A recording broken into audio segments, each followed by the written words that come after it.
Hello everybody and welcome back to Power Builds. Today's video is going to be really weird and interesting and unique, I think. Today we are going to be reviewing my videos. That is right.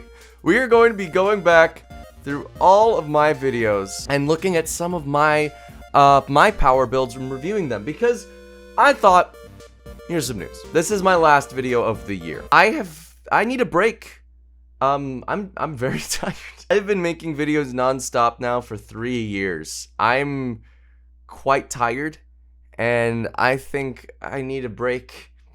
But don't worry, the content will come back in January. I'll be refreshed and renewed, and I'll be able to come full force with a whole bunch of new ideas that I've had planned for a while, but I can't wait to show it to you guys. But yes, this is my last video for the year, and I thought, what a better way to end off a year, a really good year of content, because wow guys, we got to 100,000 subscribers this year. We're at 125,000. YouTube Shorts has been entirely carrying the channel.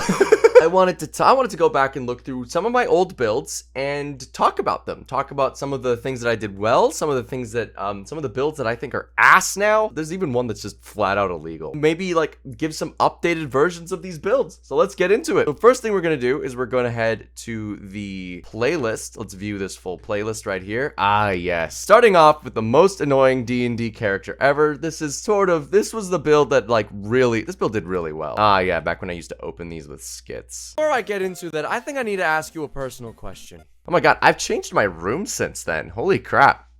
I forgot. There's the painting, see? There's the painting. I used to film like from this angle looking back this way, but now I film from this angle.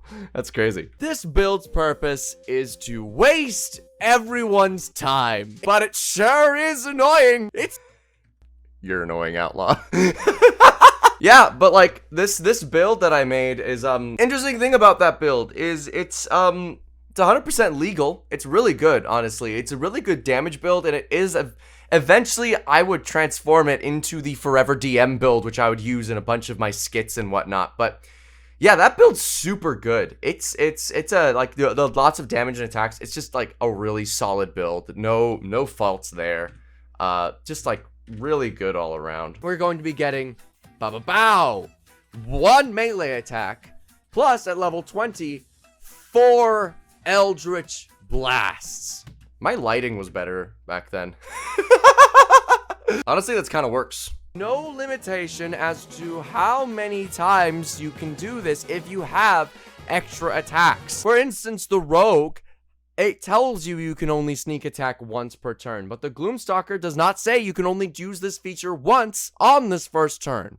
And the Fighter's super common. If they wanted that limitation in there, they would have put it in there. Oh yeah, Gloomstalker's Dread Ambusher. You're gonna see that coming up a shitload in my builds because it's just like a great way to give yourself an extra weapon attack, and weapon attacks are so important in D&D. So we get that 6th attack. So stop. Oh yeah, everyone started also making fun of me because apparently I say sixth weirdly. Like I say 6th, but it's 6th. Which is just like, why? Can't we just say 6th? It's way better. Get over it, buddy boy. I'm funny. You know, there's always a twist. I called this feat being broken from day one Meta Magic Adept. Oh yeah, Meta Magic Adept is so busted. Yeah, this build's entire purpose was just making as many attacks as possible, and I think I did that in spades. Is there a way to... This is now like bugging me. That's actually not bad, but then my mic is so far away. Is it? Speak real loud. Honestly, that's not too bad. It only took like a year. There we go.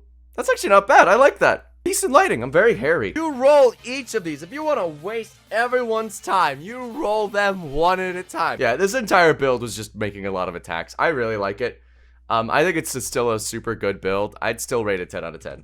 Let's go to a build that I think is bad. Hello, everybody. Oh, wow. How quaint is this, buddy? This is back when my merch first dropped. By the way, I have merch in case you didn't know that. Check link in the description. But welcome to the new series. Same microphone. Which I'm gonna call The Art of the Power Gamer. It's gonna be a lot of... I never ended up calling it that. That was a terrible name. I like the new name that I got. So that is already 28D8.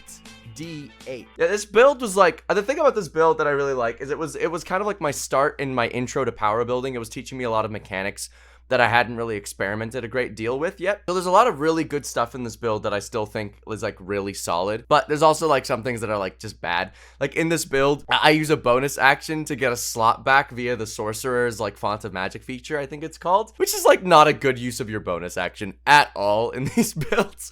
You should be getting meta magic adept and then using booming blade with a quicken spell. That's probably the best way to do a lot of damage with these types of builds. But overall, like this build was like my intro into power building and how to do a shitload of damage. I like it. I think it's cute.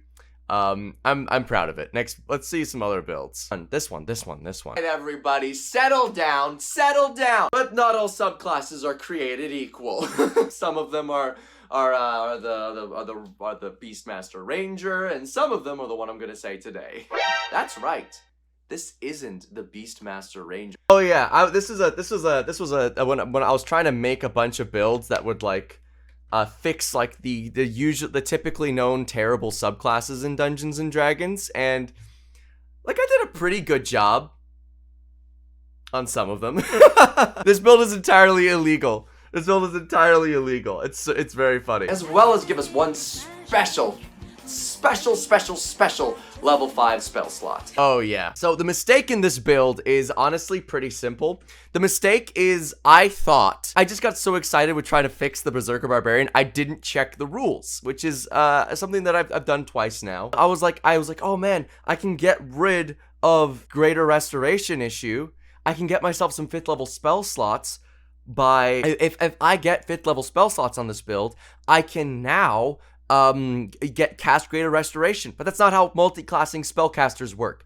Just because you have access to the spell slot does not necessarily mean that you get access to the ability to cast those 5th level spells. There are very specific rules for how that works, and this build is entirely illegal because, and the reason why I say the Berserker Barbarian is one of the worst subclasses in the game is mostly due to the fact that using its class feature invokes exhaustion. So it disincentivizes you from using the class feature that you get from it.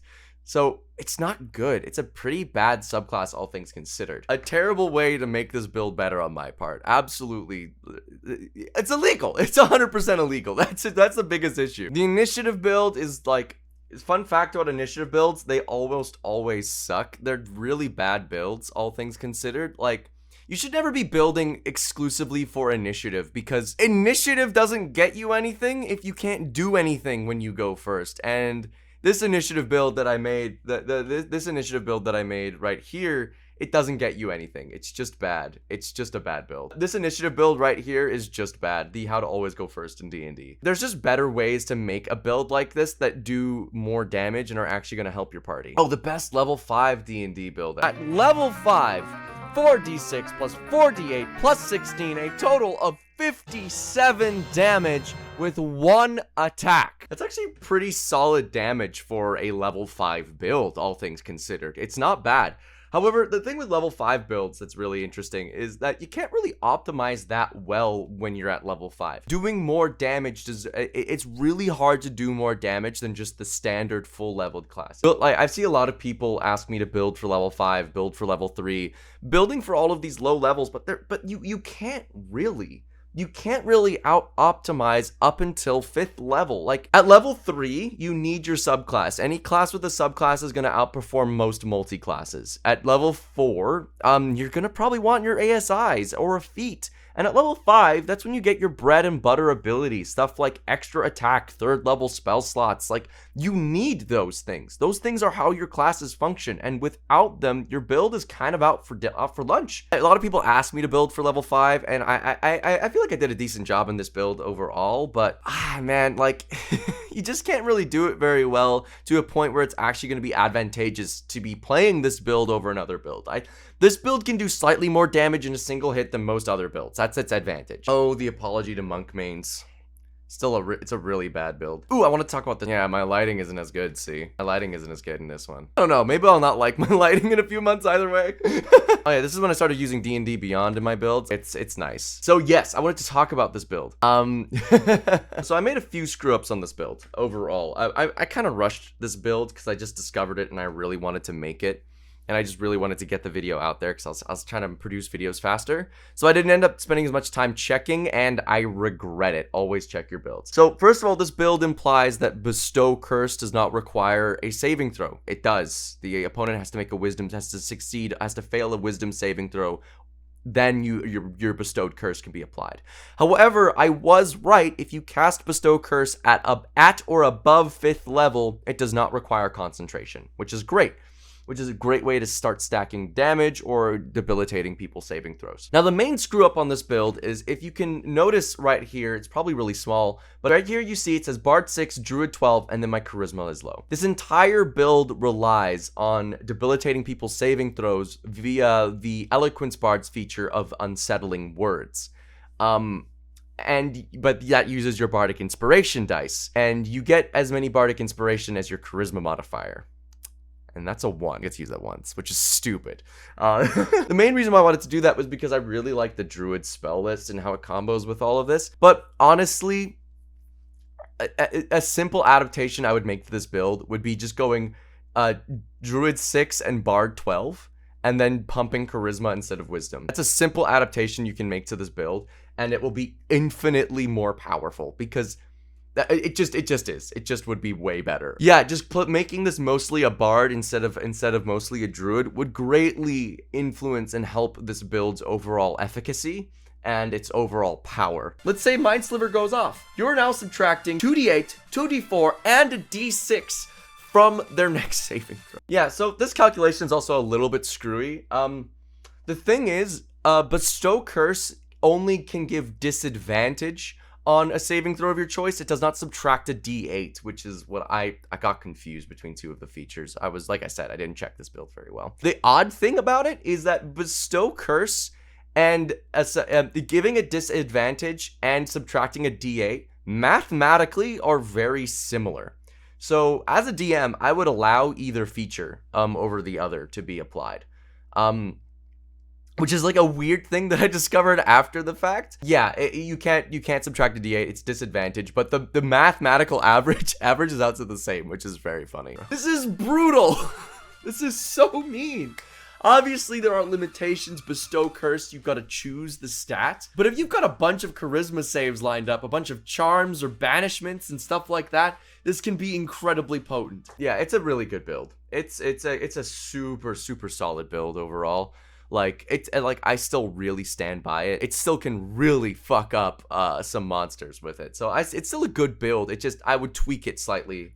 My opinion on it has changed slightly. Build is still one of my highest damaging builds in the game. Okay, so this class breakdown here that you can see. So this build's entire purpose is doing the most damage possible in a single turn with one person. And it does that quite handedly, but there's a few things that I would like, the opinions and rulings that I've changed in opinion of since making this video. For one, I'm going to say Battle Master in this. I would actually suggest instead of Battle Master, you take Echo Knight. Echo Knight can do more damage because you simply get 2 extra attacks. 2d12 total plus 8, 5 plus 8, d12 should we hit. Just the first action of the turn. That's a lot of damage. Not even close to done. So we're gonna repeat this. We're gonna repeat this turn. We used 1 6th level spell slot, 2 5th level spell slots for this attack. Yeah, so we use Action Surge here. Next thing we're going to be doing is do it all again, except this time with our 3 4th level spell slots. So now we can just basically double all of this. Holy crap. Okay, so we have now 6d12 plus 38 d8 damage. However, we did haste as a bonus action. Yeah, this is a bad use of your bonus action as well. Using haste in this, how I thought haste worked was it gives you that extra action at the end of your turn to make an attack action. The caveat being you can only make a single weapon attack.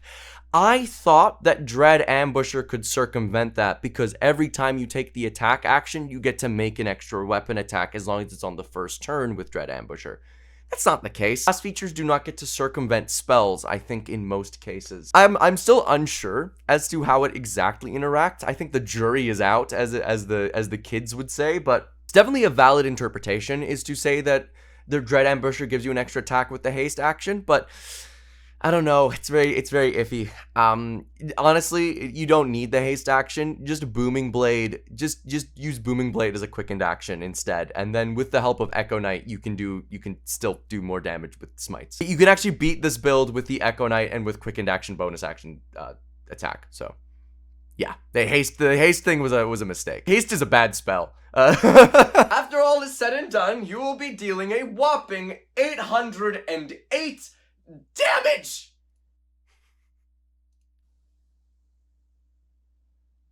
Ah! I feel that. But yeah, this build doesn't actually do an 800 average. It does 797 average. I calculated it afterwards, but roughly 800. But yeah, it's still a good build. Just with a bit of tweaking can be even better, and it can be much more consistent within, like, ruling.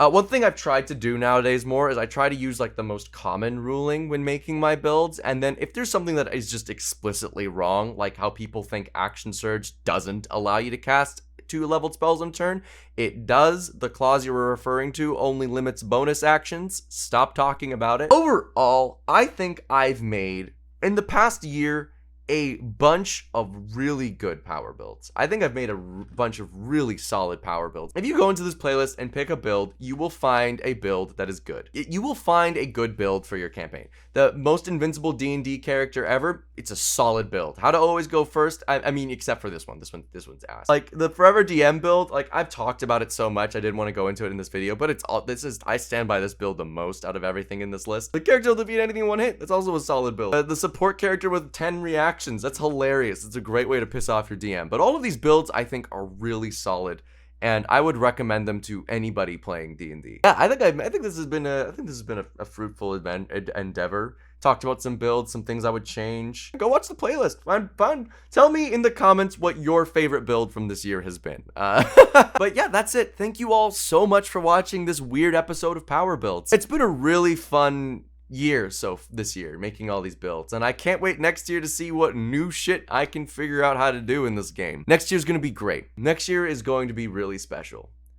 I can't wait to dig even harder into making content for you all after this break that I'm gonna take. I can't wait. I'm as much as I love making content, I don't want to seem ungrateful, but I need a break. I'm tired, man. Thank you all so much for watching. This year's been amazing. I'm officially you all coming with me on this journey of me following my dream has been what can I say? It's been a dream come true. So thank you all so much. I can't wait to see you again next year. Patrons saw this video 24 hours early, as they do always. You will not be charged for the month of December, so don't worry about that. Of course, because I'm not making content. That'd be insane. But yes. This is it for this year. See you all in January. Get the fuck out of my house.